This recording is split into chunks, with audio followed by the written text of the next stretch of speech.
तो एक एग्जाम्पल लेकर शुरुआत करते हैं। सैम नाम का मेरा एक दोस्त है जो आईपीएल यानी इंडियन प्रीमियर लीग का बहुत बड़ा फैन है। सैम हर साल आईपीएल की फाइनल देखने जाता है और इस साल भी सैम ने आईपीएल की फाइनल देखने का प्लान बनाया। जब सैम आईपीएल की 29 मई को होने वाली फाइनल मैच का टिकट बाय करने गया तो सैम ने देखा कि एक टिकट की प्राइस 20,000 है और सारे टिकट्स बिक गए हैं। सारे टिकट सोल्ड आउट हुए हैं। ये देखकर सैम थोड़ा नाराज हुआ। सैम वहां से निकलने ही वाला था तब कोइंसिडेंटली सैम को उसका एक दोस्त मिला जो क्रिकेट एसोसिएशन में काम करता है। फिर सैम ने उसे टिकट के लिए अप्रोच किया तो सैम के दोस्त ने सैम से कहा कि मैं तुम्हें एक लेटर देता हूँ। इस लेटर को दिखाकर तुम 20,000 रुपये देकर एक टिकट बाय कर सकते हो। ये सुनते ही सैम खुश हुआ। उसने वो लेटर लिया और वहां से चल पड़ा।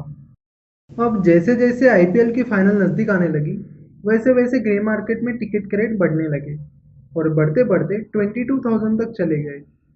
भले ही ग्रे मार्केट में टिकट के रेट 22,000 तक चले गए हो, लेकिन सैम अभी भी लेटर दिखाकर 20,000 रुपीज़ में टिकट बाय कर सकता है। इस तरह लेटर की वजह से सैम 2,000 रुपीज़ प्रॉफिट में है। इन अदर वर्ड्स, लेटर की वैल्यू अब 2,000 रुपीज़ हो गई। मैच के एक दिन पहले यानी 28 मई को ग्रे मार्केट में टिकट के भाव 25,000 हो गए।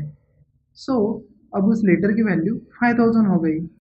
बट सडनली सैम का एक्सीडेंट हो जाता है और हॉस्पिटल में एडमिट होने के कारण सैम ना तो टिकट बाय कर पाता है ना ही लेटर सेल कर पाता है। सो जैसे ही 29 तारीख को मैच खत्म हो जाती है सैम को मिले उस लेटर की वैल्यू सीधे ज़ीरो हो जाती है।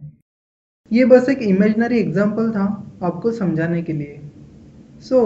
यहाँ पर हमें ये पता चलता है कि डेरिवेटिव एक कॉन्ट्रैक्ट है जिसकी वैल्यू अंडरलाइंग असेट से डिराइव होती है। यहाँ पर लेटर कोई प्रोडक्ट नहीं है, बस एक कॉन्ट्रैक्ट है जिसे यूज करके सैम टिकट बाय कर सकता है। लेटर की खुद की कोई डायरेक्ट वैल्यू नहीं है। लेटर की वैल्यू पूरी तरह टिकट प्राइस पर डिपेंड है। इसीलिए यहाँ पर अंडरलाइंग असेट है टिकट और उसका डेरिवेटिव है सैम के दोस्त ने दिया हुआ लेटर, क्योंकि उस लेटर की वैल्यू टिकट प्राइस से डिराइव की गई है। डेरिवेटिव कॉन्ट्रैक्ट की एक्सपायरी डेट भी होती है। 29 तारीख को मैच खत्म होने के बाद उस लेटर की कोई वैल्यू नहीं होगी। 29 में ये हुई उस लेटर की एक्सपायरी डेट।